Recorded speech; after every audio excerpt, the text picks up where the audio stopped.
2023 segera dihelat. Sejumlah 30 pemain masuk nominasi. Ada sebuah pemandangan yang baru ketika di antara 30 nominasi tersebut ada nama Cristiano Ronaldo untuk pertama kalinya. Lalu, siapa yang terkuat meraih penghargaan prestisius itu tahun ini? Nama Erling Haaland dan Lionel Messi mencuat sebagai dua kandidat terkuat. Tak kalah dengan Messi, Haaland sebagai pendatang baru juga punya beberapa hal yang membuatnya pantas jika di bulan Oktober nanti meraih penghargaan tersebut.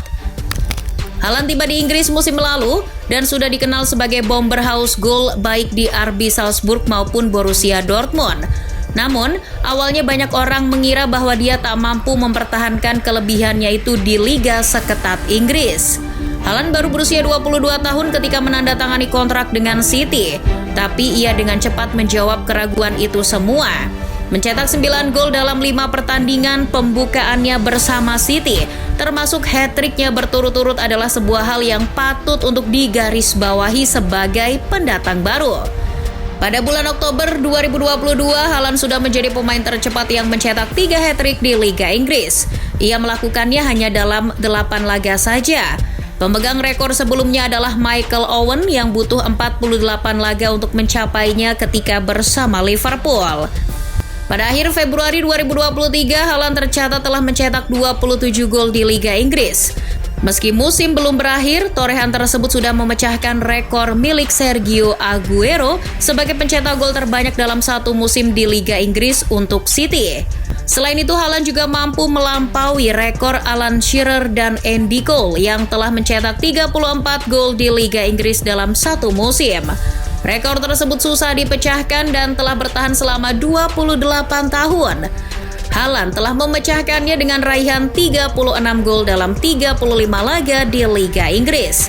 Padahal nih, ia hanya jadi starter di 32 laga saja loh. Haaland awalnya juga diperkirakan butuh waktu untuk beradaptasi dengan baik di City. Kita tahu City menghabiskan musim sebelumnya sebagian besar bermain dengan tanpa striker murni. Muncul juga pertanyaan apakah Haaland bisa masuk dalam sistem yang dibuat Pep. Ada juga kekhawatiran saat Pep pernah memiliki hubungan yang buruk di dalam lapangan maupun luar lapangan dengan striker murni macam Zlatan Ibrahimovic ketika di Barca.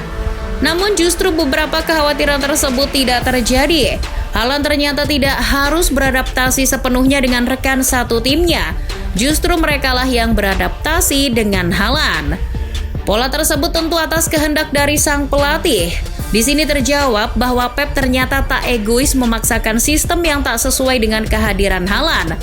Pep mau tidak mau mengikuti pola yang dirasa tepat dengan kehadiran Haaland. Jack Grealish terpaksa mengekang individualitasnya.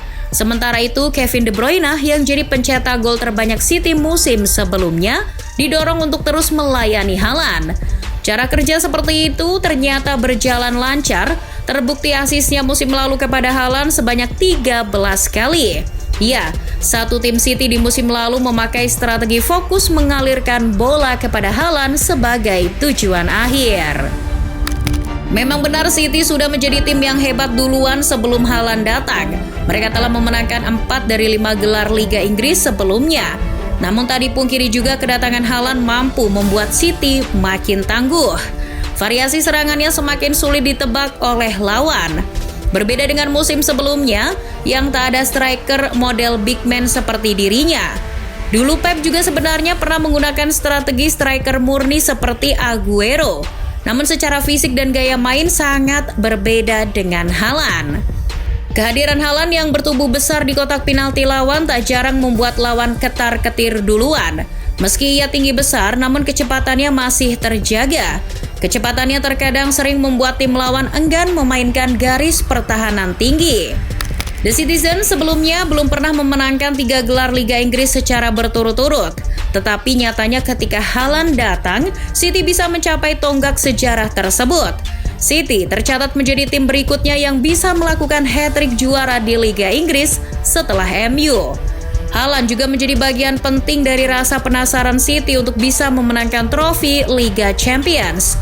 Pep telah memenangi trofi tertinggi Eropa itu 2 kali dalam 3 tahun pertamanya sebagai pelatih di Barcelona.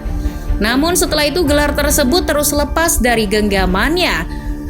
Pep telah gagal di semifinal 3 kali bersama Bayern Munchen dan sekali bersama City. Selain itu Pep juga pernah merasakan final sekali bersama City, namun kembali harus gagal meraih trofi. Lalu ketika Haaland datang, Pep bisa mewujudkannya di City. Kemenangan City di Istanbul, Turki melawan Inter juga membuat City menjadi tim kedua di sepak bola Inggris yang meraih treble winner. Torehan itu menyamai pencapaian MU pada tahun 1999 silam. Meski menjalani musim nyaris sempurna, Haaland memang menghadapi lawan tangguh untuk perebutan Ballon d'Or tahun ini.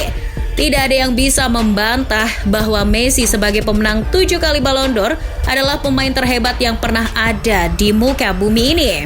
Tahun 2022 lalu Messi telah mendapatkan trofi Piala Dunia, satu-satunya gelar prestisius yang sudah lama diincarnya.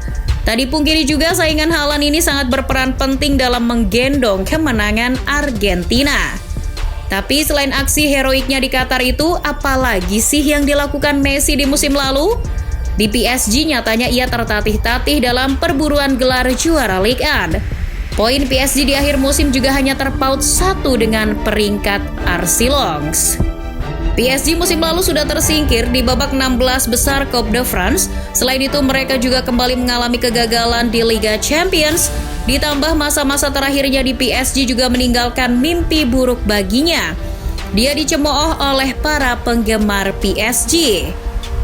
Messi memang pemain terbaik di ajang Piala Dunia 2022. Penghargaan bola emas serta The Best FIFA telah jadi bukti. Tapi masa-masa indah Messi itu sudah hampir berlangsung setahun. Kini, Messi di usia senjanya telah menjalani karirnya di luar liga-liga Eropa. Ia bergabung ke klub MLS Inter Miami. Sementara itu, Haaland masih berada di puncak karirnya sebagai pesepak bola pada usia 23 tahun.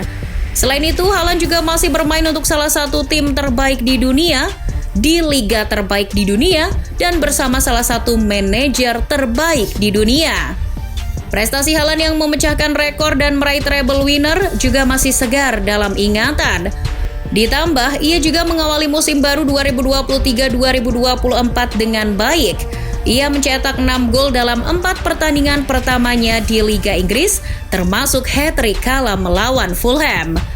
Toh dia juga baru saja dinobatkan sebagai pemain terbaik UEFA serta pemain terbaik PFA.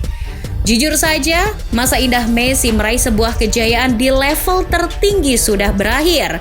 Messi bisa diibaratkan adalah masa lalu sepak bola, begitupun CR7. Kini, sepak bola adalah tentang masa depan, dan Haaland adalah sosok yang tepat untuk mewakilinya.